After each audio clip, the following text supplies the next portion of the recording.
আসসালামু আলাইকুম, শুভ সকাল। আশা করি সবাই ভালো আছেন। আজকে চলে আসলাম বাংলাদেশ কৃষি গবেষণা ইনস্টিটিউট গাজীপুর গবেষণা ফিল্ডে। আমি এখন আছি বাড়ি বাগুন 12 ফিল্ডে। দেখুন, এক একটা বেগুন এত পরিমাণ বড় হয়েছে, মনে হচ্ছে একটা লাউ। আর বেগুন গাছের হেলথ খুবই ভালো। দেখুন, চারিপাশে নেট দিয়ে আটকিয়ে দেওয়া হয়েছে যাতে পাখি না আসে আর কোনো মানুষ যাতে না যেতে পারে, বাহিরের মানুষ। এই দেখুন, নেট দিয়ে আটকানো। আমি যে একটু ভিতরে যাব তা পারছি না, কারণ প্রথম পর্যায়ে, এরপরে হয়তো খুলে দেবে। যাই হোক, আজকে আমি দূর থেকেই দেখাই আপনাদের। এক একটা বেগুন মনে হচ্ছে এক একটা লাউ। আমি এই বেগুনটা দেখাই, দেখুন।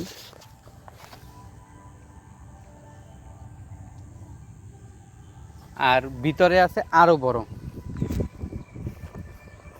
এই যে দেখুন, একটা ক্যামেরায় হয়তো ছোট আসতেছে, আর এখনও বেগুন পুরোপুরি বড় হয়নি, আরও বড় হবে, কেবল বড় হচ্ছে। তারপরে এই যে একটা বেগুন দেখুন, মাটি ছুঁয়ে গেছে। এটা হলো বাড়ি বেগুন 12।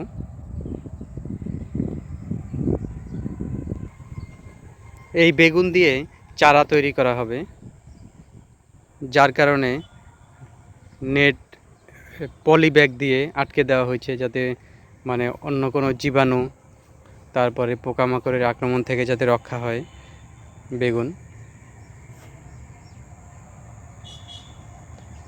আমি আরেকটু ভিতরে যাই, আমি একটু ভিতরে যাচ্ছি।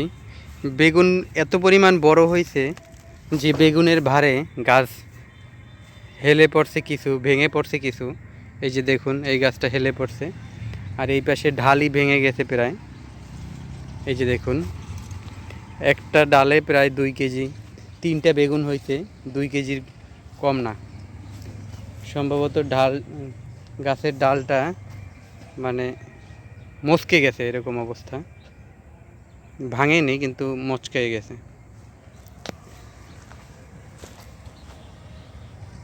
মাশাল্লাহ, এত সুন্দর বেগুন। এই যে দেখুন কি পরিমাণ বেগুন হয়েছে। আমি কিন্তু ভিতরে যেতে পারছি না। মাশাল্লাহ, দেখুন কি পরিমাণ বেগুন হয়েছে গাছগুলোয়। ওই পাশে আরও বেশি হয়েছে। আমি আর একটা ভিডিও দেওয়ার চেষ্টা করব কিছুদিন পরে, যখন এই যে নেট ব্যারিকেড তুলে দিবে, তখন প্রচুর বেগুন হয়েছে। তো আজকের মতো বিদায় নিচ্ছি। নিত্য নতুন কৃষি রিলেটেড ভিডিও পেতে চ্যানেলটি সাবস্ক্রাইব করে পাশে থাকবেন। আল্লাহ হাফেজ।